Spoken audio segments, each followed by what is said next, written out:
narrow down to ESG. What role is it playing in terms of boardroom levels when it comes to decision making? How are boards factoring in environmental, social, and governance to make sure that they are not just not being altruistic, but they're actually making decisions that really impact our society? Thank you for that question. I think first of all, just to say that ESG is not a good to do, it is a must do.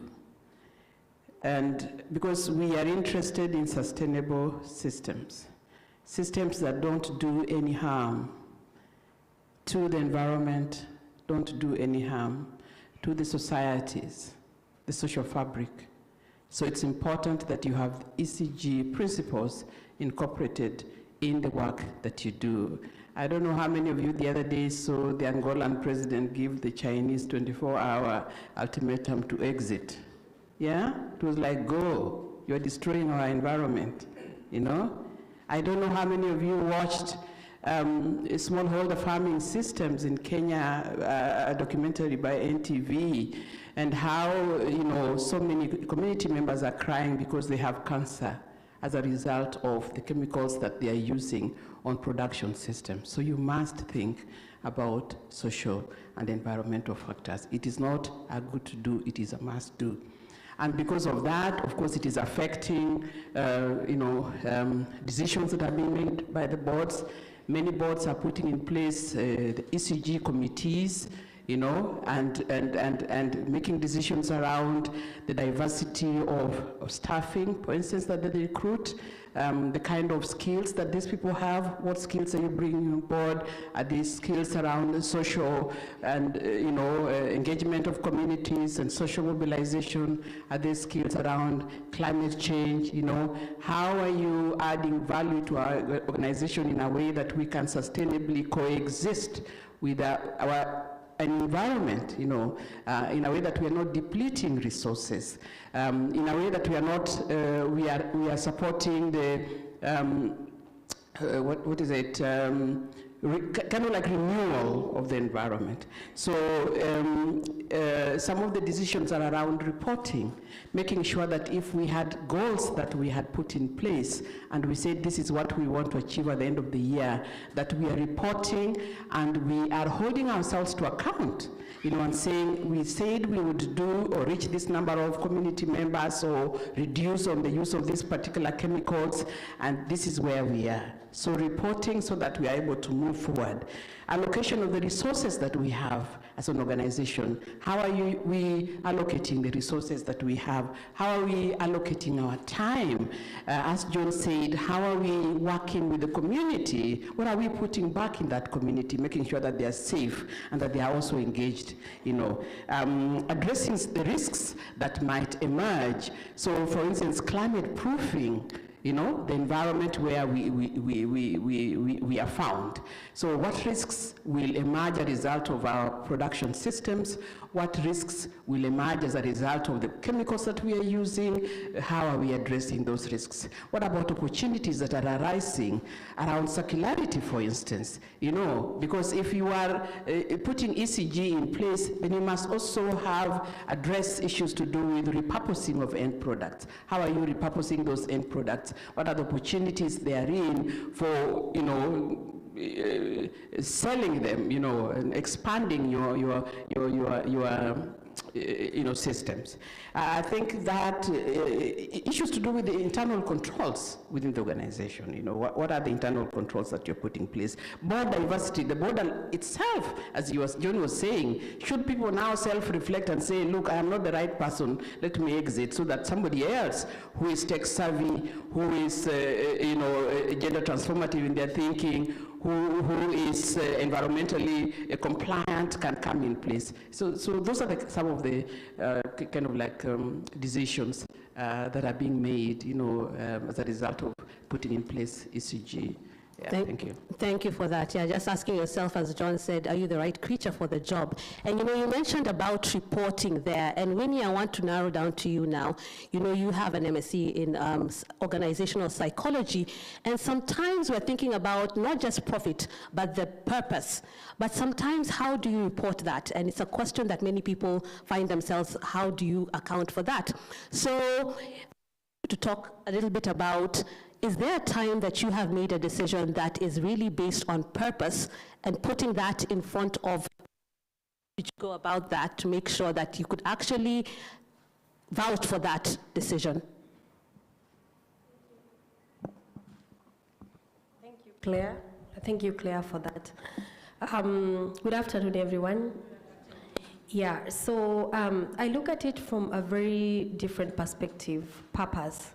And right from the examples of the speakers that have come ahead of us, you can see a lot of comparisons in terms of where do we start. She started a presentation from the family level and all those things. John has given tremendous examples of purpose when it comes to how we lead as, not just women, but overall. But then again, when I look at purpose, I look at it from a point of, it's like a compass, And then when you look at profits, then you're talking about something that would fuel what you're doing. So from your primary, you learned about the compass. It's supposed to give you sense of direction. Where are you going? Where are we headed? How many years from now? And what are you looking at? And when you're talking about organization psychology, being in those positions requires you then to make very technical decisions. Some of those decisions are never comfortable. They will always make you uncomfortable. But then again, you're in that seat. When you talk about the profits, it's like the fuel. And I'd give an example. If you have a car and it has its full tank, how do you feel? Every friend that calls you around, let's go to Namanga for a road trip, you will drive to Namanga, rightfully so, because you have fuel in your car. Every other person, could we go here? But if you didn't have that particular fuel, you start thinking. Or if you had deliberately put some instructions or something that you want to do with that fuel, then even if I told you, let's leave, go to Tanzania for a road drive, you have a purpose. There's something else you want to do. So I'll use that comparison to say, having been in those positions, then it takes a lot of you really look at things in a very different perspective, because it's never about profits alone.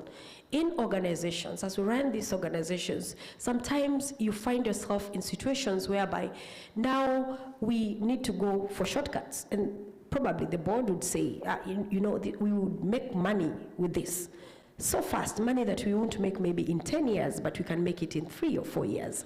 And so it's at that particular moment that I feel that purpose should be your compass. It should be the thing that you are now anchoring our decisions on, because this is something that is not only going to impact the board, but it's going to impact the entire organization.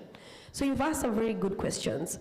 I serve as a country manager for UNICAF, but I'm also a founder of an organization called the Bow Foundation. We run a lot of WASH projects.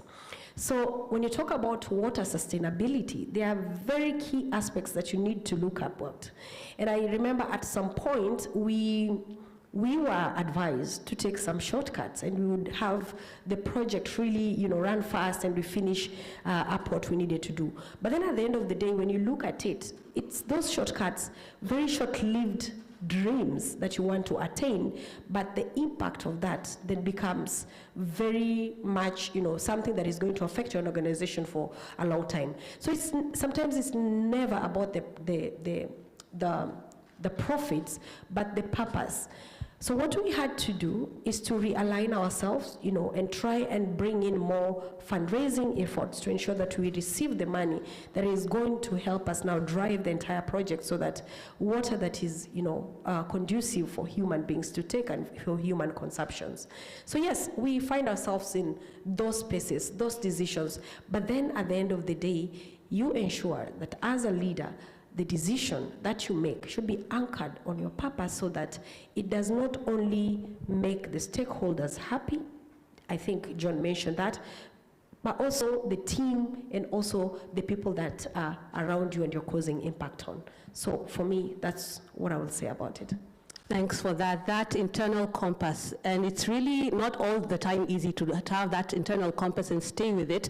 I know we were having a conversation during the tea break, and we were just talking about how do you stay true to yourself? Because sometimes you have so many, you can see, you have so many people who want different things, and it's difficult to stay the course. And so, John, I'd like you to talk about that, because yes, we're talking about purpose, but it's not as easy as it may sound.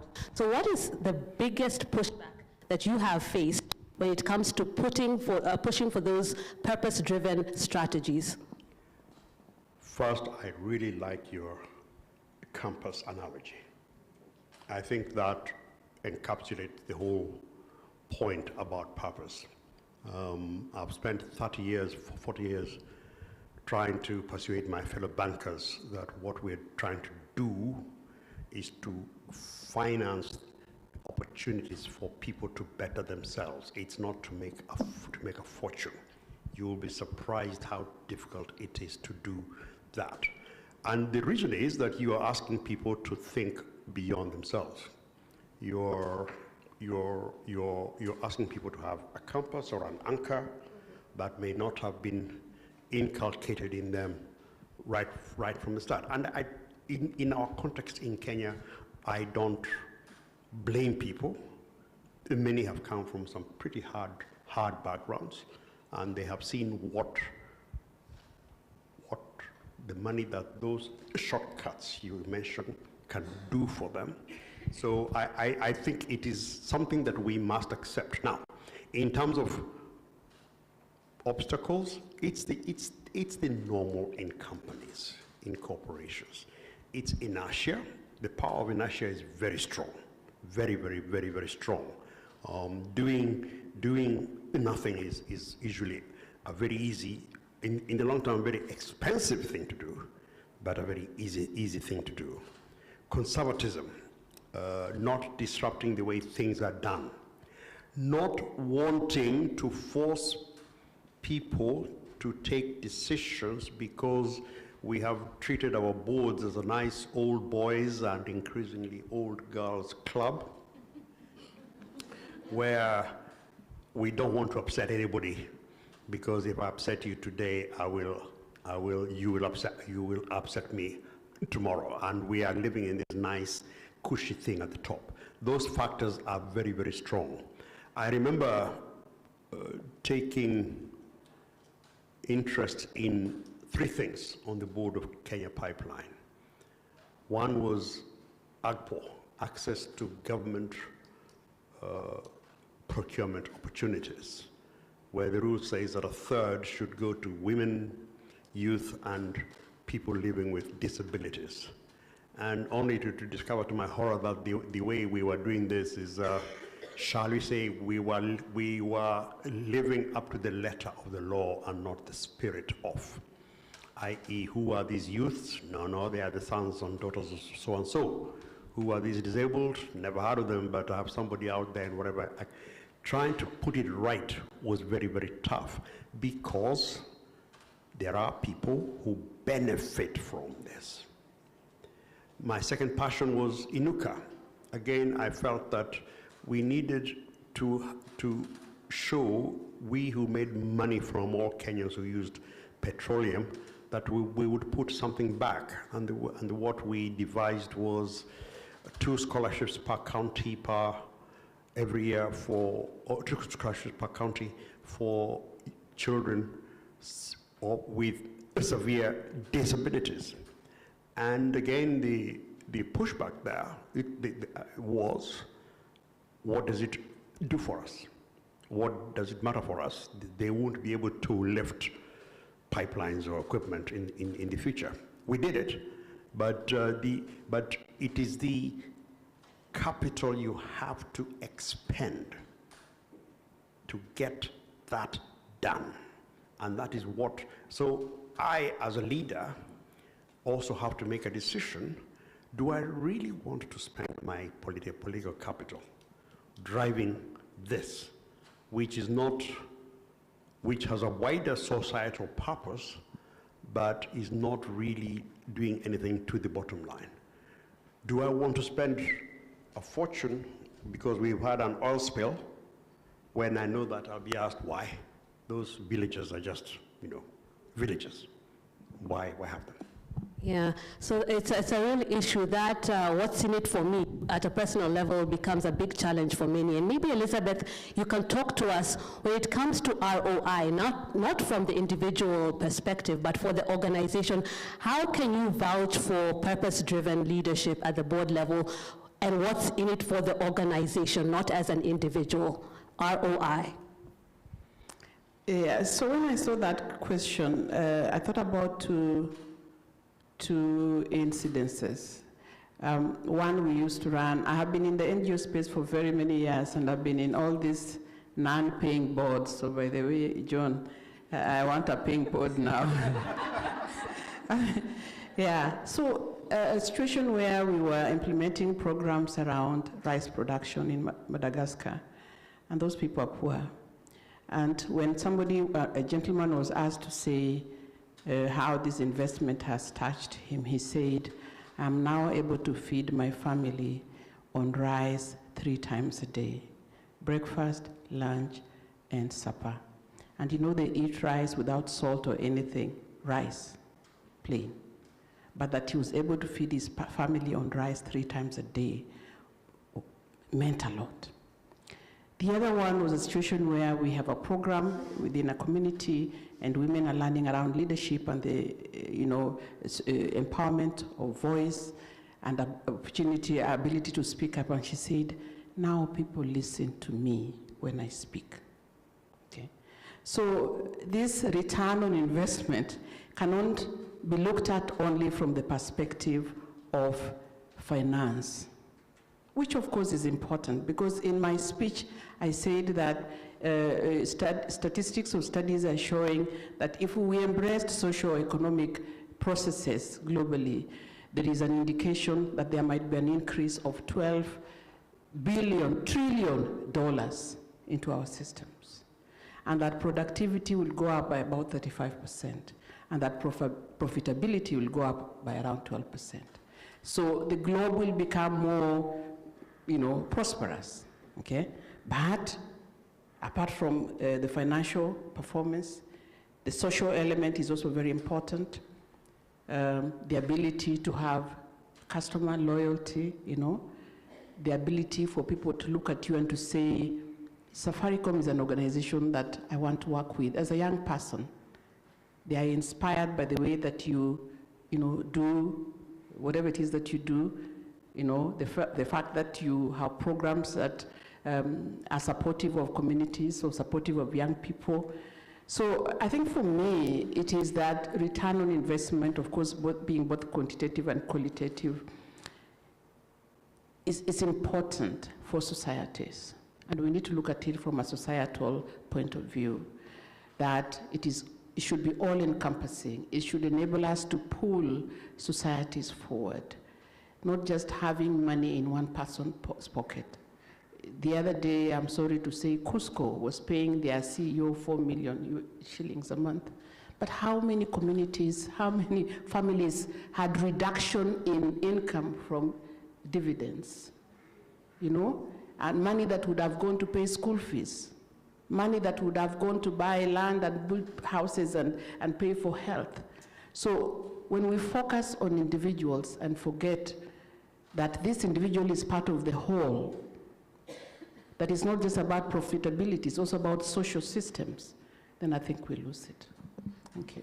Thank you for that. So societal impact, and we are getting to the last round of questions, so have your questions ready for us.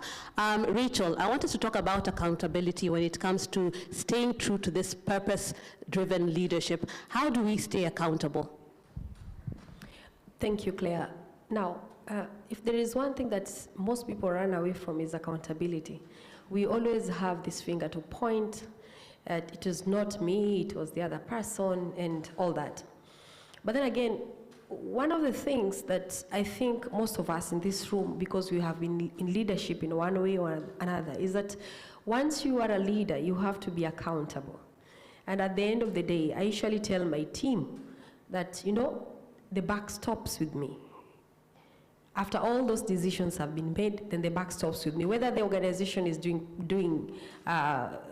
not doing well or doing good, you are the one who is supposed to say, take all the blame for that. So when you come to this particular topic of purpose, then I think accountability should be a non-negotiable aspect when it comes to decision making, because truly we can't, and Elizabeth has touched that, we can't just look at the financial aspect of everything that we do in life. We need to align the impact with the mission and vision of the organization. So at the end of the day, then what are we trying to achieve? And when you achieve that, would you walk with your head high and still say, yeah, I actually made that decision? Whether it has worked or not, then you are able to actually support what you made the decision about. But then again, great leaders, I believe, are made in terms of crisis, because accountability, you find yourself in a lot of fixes and crises. And when you are in crisis, how then do you handle yourself to be accountable of the decisions that you made? Because as a person, as a leader, you need to work on yourself then to make these decisions that are conscious, because they're going to affect not only the board, but the entire community that the business is looking into. And so I would urge all of us in this room today that stay on course, how do you communicate when it is time for crisis? How do you then make decisions? Because look at it from the point that in 5 months, 6 months, the decision that I've made now, do you sit down and look at the pros and cons? Do you look at it from the point that what if my plan A doesn't work? What then comes on board? And so that helps you then have a laser focus of the decisions that you want to make, and helps you now be accountable at the end of the day. So in leadership, you can't run from accountability. It always has to stop with you. Thank you. Thank you. Yeah, indeed, great leaders are made during crisis, because smooth waters never made a good sailor. Now, John, as we conclude, we're at the Women on Boards Network conference, and I want you to talk about how more men allies can champion this issue of purpose-driven leadership for women. You've talked a lot about it. You've pushed the agenda, but how can we get more men to join in? By the way, I'm beginning to feel like I'm like Philistine here with hard-hearted. I think, and I'll be very contrarian, and I expect to be bashed. I think that the worst thing one could do is to push women to leadership based on purpose. What we will do there, remember we are dealing with, at least in my world, an inherently hostile world, which believes that women are useless. So if you bring in what they will regard as soft issues, then you're merely confirming them in their judgment. I start from a position that women are as good as men, period. And I refuse Clap for that, yeah. And I know that at the end, we want those qualities that you have, which empathize with community, with the environment, with the well-being of society. We want those to come to the fore. But if we wave that particular red rag to the bull called male chauvinism, I think we will have instant fight back. I have preferred, and that's why I said when I talked about the work we did with the previous administration, I identified and Catherine was part of this exercise. I identified the most muscular state corporations, the toughest ones, the ones with money. Then persuaded the authorities to put the women there. Then, between Catherine, myself, and a lady called Wanjiko Wakogi, we put together a group, a WhatsApp group, which we call the Boys Club. Not boys as in boys, but boys as in anchors, where we brought in all these chairs that we had put everywhere. And there were many. In the end, there were 20, 30, where they could share their challenges, where they could learn from each other, where they could promote each other. I think I and one other person were the only men. Or rather, I was an honorary woman. And we managed to persuade them to be brave, to face some pretty serious. I mean, there was one or two who faced some pretty serious ones. We promoted them, but we promoted them, as professionals. And we made the world see them as professionals. Yes, we didn't want the world to see them as hard-bitten, bitter women who wanted them to be women, but to show that they were both women and professional in the same way that men are professional. Getting that breakthrough, and I don't think we've lost it, I think it's there, means that we can now go to the second stage of reinforcing those other things that are so important that my fellow panelists have talked about. But the first thing you do, it's like I'll make a sexist remark.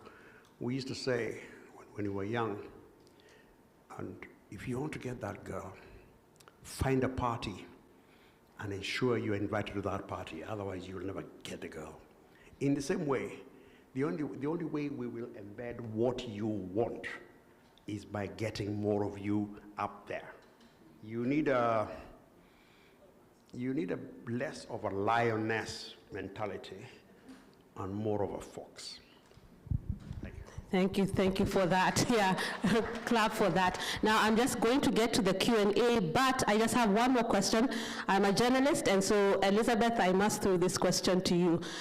We've been doing the stories on UN moving a couple of offices to Kenya, and UN Women is one of those. So tell us what it means for women briefly, then we go to the Q&A. UN Women is one of the offices where the headquarters will be moved to Kenya. So tell us what that means for women. So the UN is doing something called pivoting to the field. So certain agencies are moving to Kenya because to be based in New York is extremely expensive. To be based in Switzerland is extremely expensive. And so they are moving to Nairobi, which is fairly cheaper. So pivoting to the field. It just means that there will be more opportunities for UN Women, for instance, to be able to recruit. And by the way, UN Women does not only recruit women. It has very many men there. Even our deputy CEO is a man from Uganda. So there are many opportunities for women. So please look out for opportunities to work with the UN. So it will still be HQ, country level, and regional office. Because in Nairobi right now we have the regional office covering 11 countries. Then we have the country office, and I work in the country office. Now we will have the head office here. So yes, quite a few of their staff will come, but there will be opportunities again for us to work. I think that is all I can say. UN Women, UNFPA, and I think that there's a third agency. So look out for opportunities. For men and women, for your boys and girls, for persons with disability, because UN Women, UN generally has what they call LNOB at the center. They have persons who are vulnerable at the center of everything that they are doing. So yes, there are many opportunities. Yeah, I think that's all I can say. Thank you. Thank you so much. Now I'd like us to go to Q&A, and Rose and Eunice, you will help me with the mic. There's one there. Just tell us your name, your question, and who the question is going to. Thank you very much. And a beautiful panel, beautiful questions, and thank you very much. My name is Ann Jogu, and my question goes to Mr. John Ngumi. And I want to refer to the question, you know, when you sat there, the first thing you did in modifying the first question was to say you like to be in control. And I want to tie that with what you said about the questions to ask. Can you tell us a time when you, as you know, serving in the boards as chair or as board member, at a time when you didn't know what you didn't know, when you came to know what you didn't know and what that meant, how and what lessons you learned? And the last question to you is, when is your book on all this prolific career? When are you coming for the book launch? Thank you. Let's take two others, then they can be answered simultaneously. There's one there.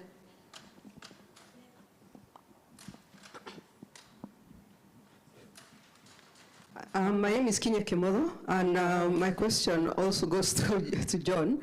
As somebody who's been a chair of chairs and who's chaired a lot of boards, what skill set is required between just purely being, you know, a member of the board and constantly getting called into this, I would say, higher or, you know, I would say more, you know, role with a lot more responsibility as the chair of the board?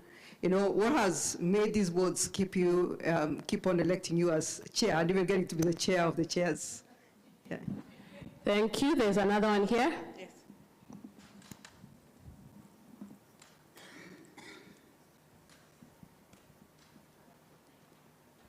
Good afternoon. My name is Waidara Kabiru. I was telling someone during tea time, I sell alcohol and I sell oil. So I work for Diageo Africa as in marketing, digital, and I'm an independent non-executive director at Galana Oil. So my question to you, I attended, actually this is for John, I attended one of your board trainings where you talked about know who put you on the board, and that's the person you really are serving. So what happens when your purpose conflicts with that person who put you on the board? Do you quit or do you fight? Thanks. Okay, one last one here. I'm hoping it's not for John as well. Hoping it's for Elizabeth or Winnie.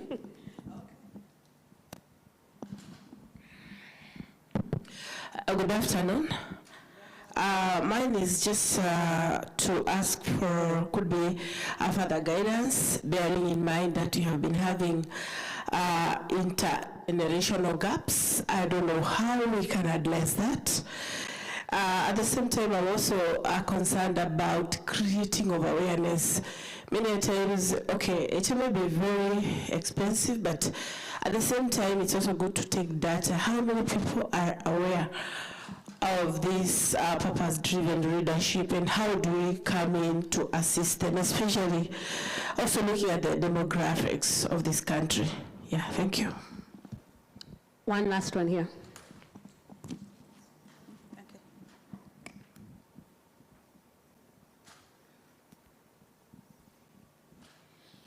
Thank you. My question goes to Elizabeth. With regard to the purpose-driven leadership, how would you see it inculcated to the board in terms of either in the evaluation, or how else can it be measured? Thank you. Thank you, thank you. So, John, you will start with those questions. When did you know that you didn't know, and how did you go about that? And then, why you? Why do you keep on getting these chairperson positions? And then, what do you do when you're in conflict with the person who put you there? Gosh, I talk too much.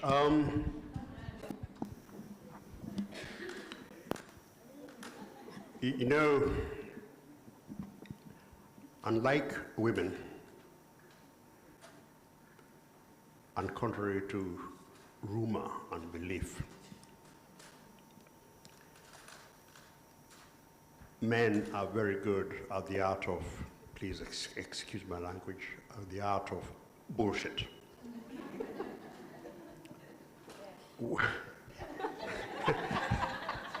When I have spoken to women on how to get along in boards.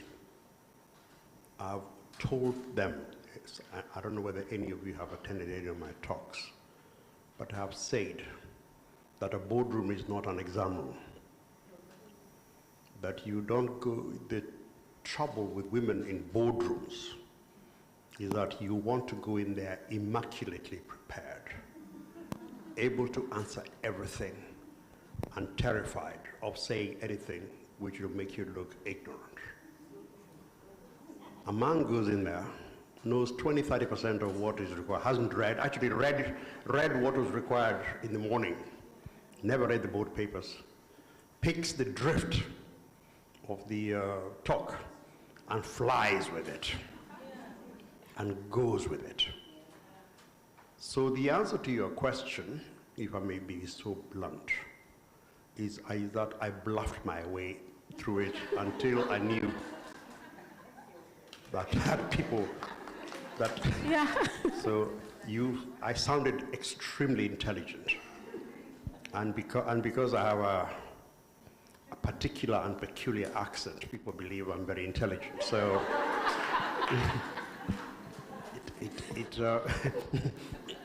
it helped.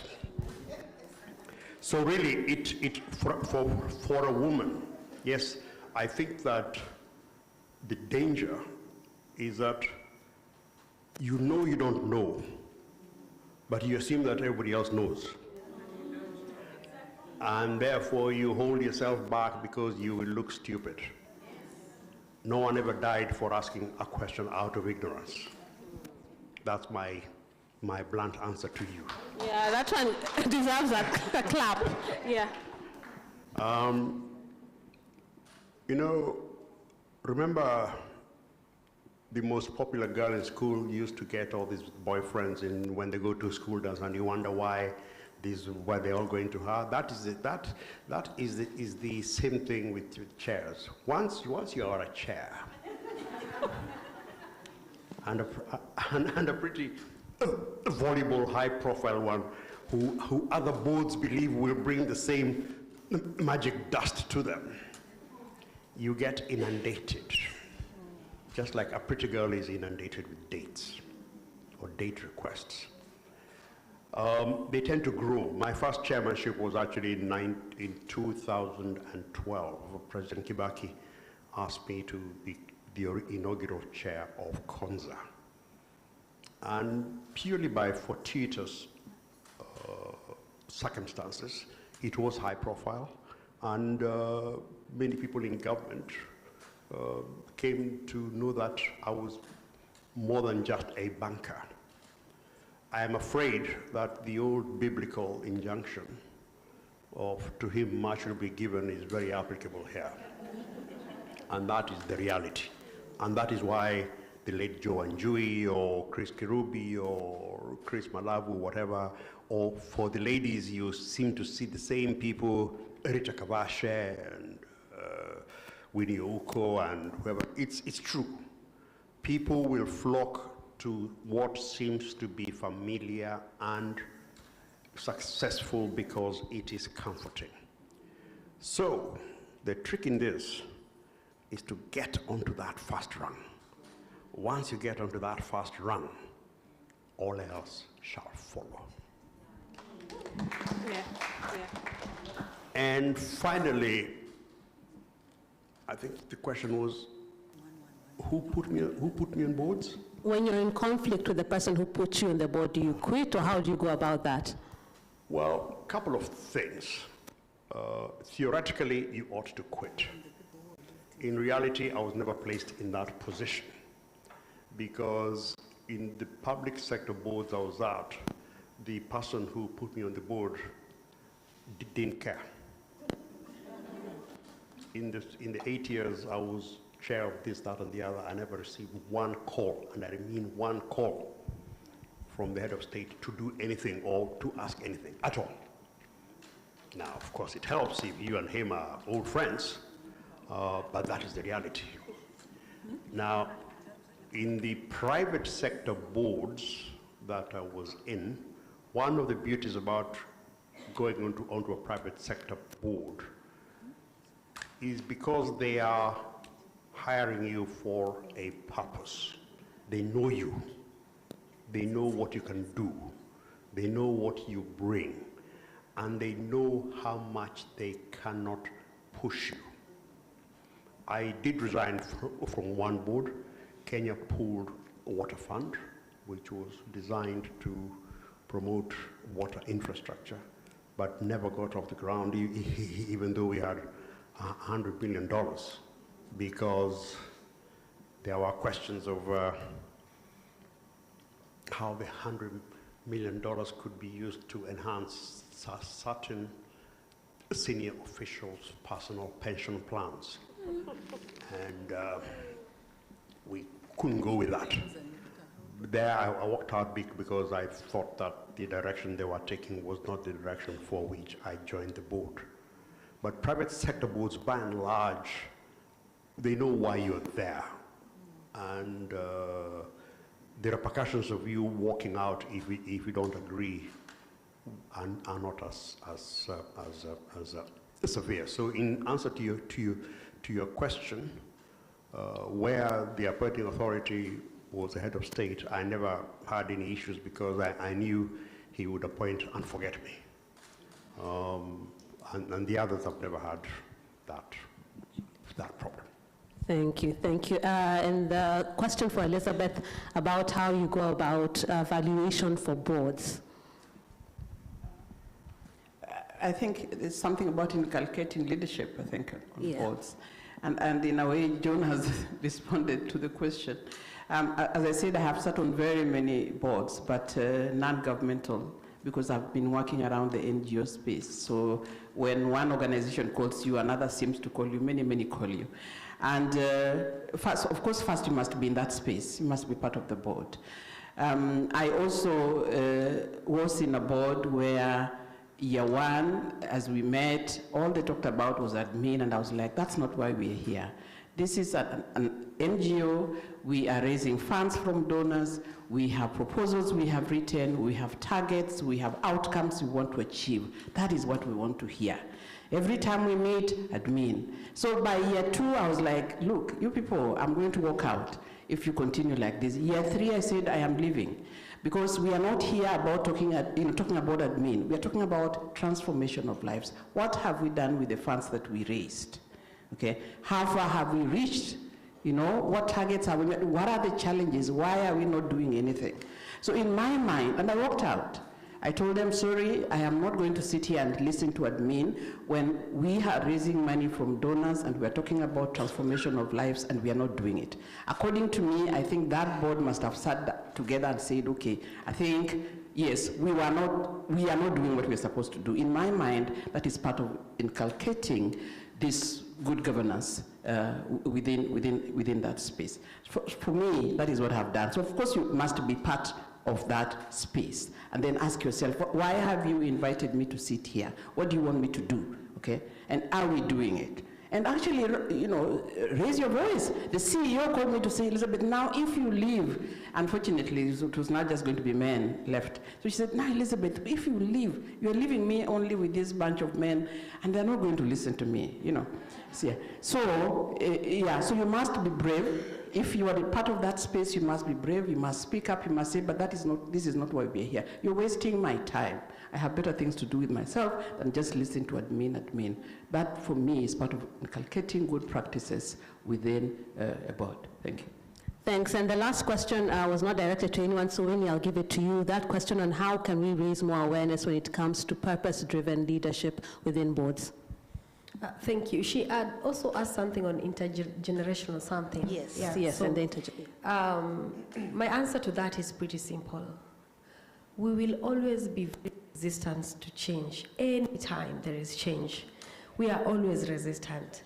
But again, I urge, when you talk about the differences that we have on the generations that are coming, sometimes you need to look at the bigger picture, because if you're talking about a board that you're running currently, I think, yeah, you should have somebody who is in that other generation. Because when you talk about different aspects, like things like AI and all those things, we are still trying to learn within the rocks and all those things. But these really understand that so well. But again, even if they come to the board, I believe training is one key aspect that should always be done on board, always and always. So let's not, jungle, because change brings fear. If you live today going to the US, you're supposed to live, you're asking yourself, am I going to live in winter, all those things. Then when you fly there, you find yourself, oh yeah, you can actually survive. So you just don't steer the boat, make it steady by having these people on that round table. Could you kindly repeat the second question? Yeah, the question on creating more awareness when it comes to purpose-driven leadership. Yeah. And that I usually say, it starts with you as a person. What are you doing at the level where you're seated in that particular board? Because yeah, everything that we do, communication is very key. We need people, we need the buy-in of the people that we are selling our ideologies onto. And so if you look at most organizations, I'm pretty young in this panel, but I believe these two guys can tell you that if you don't have a budget for creating awareness, marketing, and impact, it's one of the most overlooked departments. But let me tell you something, you invest well in that particular department, you're gonna see magic. So yes, I agree, thank you. Thank you, and we'll be talking more about AI tomorrow, so look out for that. Thank you so much, John, Winnie, and Elizabeth. That has been insightful. Let's give them a round of applause. Thank you, Claire. Before you leave, someone has just asked me, what of John Gomi's book? That question was not answered. When is it coming out? You know, I had an... And we're live streaming, so we'll hold you accountable. I had a mentor called Charles Njonjo, and I asked him this question many times until he died. And he told me he would never do his book because he would hurt too many people. However, enough people have asked me, so let me use the next 2 years to put my collective thoughts together. Awesome, awesome. But I warn you, just like I warn people whenever I make talks, beware of what you want to know, because you will know that and more. Thank you. Thank you so much. Round of applause. Thank you very much, Claire, for moderating that panel very well. I think it is only fair that we give them a good clap, isn't it? And this time, we are going to do factorials. So 5 factorials, we are doing descending. 5 factorials. I want to believe we all know factorials? Yes. All right. Please, good ones, eh? Let's prepare. Okay, let's go. 5.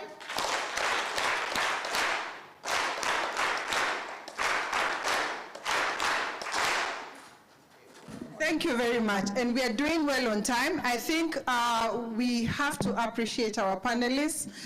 So, Jyoti, I think we'll start with you to appreciate John. I left my list. Wait, there's Christine and there is Robert. Okay. So starting with Elizabeth, thank you so much for sharing your knowledge and insights and coming over to the Women on Boards Network. We appreciate all that you have shared, and we'd just like to appreciate you here with a little gift, and look to the camera so that we can capture that.